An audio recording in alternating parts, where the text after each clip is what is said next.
Well, it's like talking to a crazy person, yeah.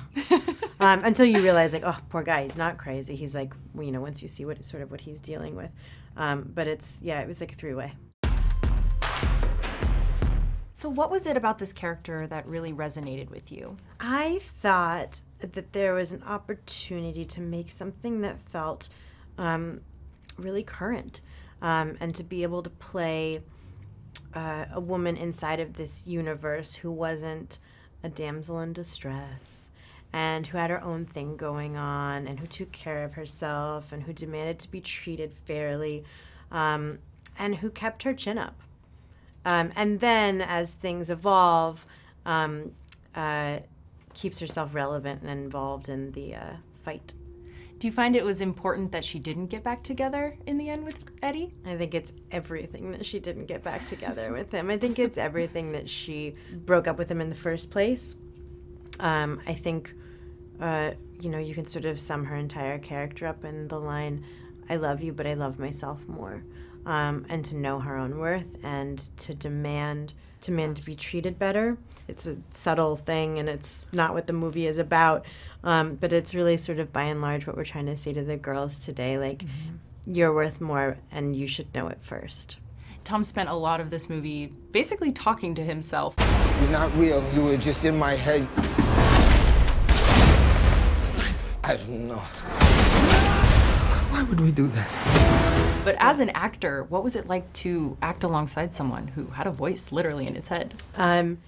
It was, you know, it was like a three-person relationship. It was like, you know, it's like it's like talking to a crazy person, yeah.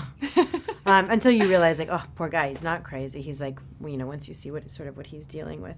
But it was like a three-way. Do you think the tone of this film is going to set it apart from other superhero films? It's hard to say. You know, I really love the combination of humor. I really love the, I know that I like it in other movies when I see them. Like, I really loved, you know, like when Robert Downey Jr. is Iron Man and he's just having such a ball. It's, you know, it's a very, it's a nice break. And you've played a wide variety of characters over the course of your career. Is there any certain role that you haven't done yet that you are really hoping to get to do in the future? I mean, the thing that I'm working on now feels like something I've never done, and I'm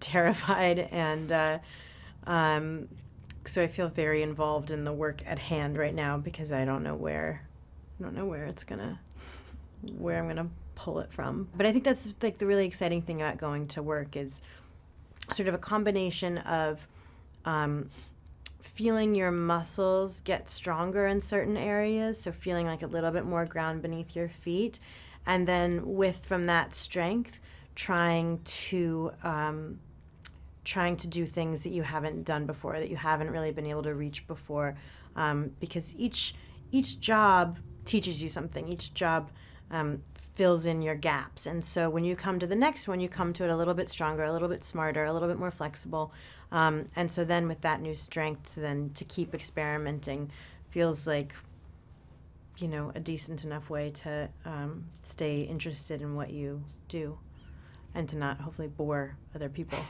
with what you're doing. You think we'll ever get to see you as a superhero? I don't know. I think it'd be a blast. I would enjoy doing it because I've definitely never done it, so yeah.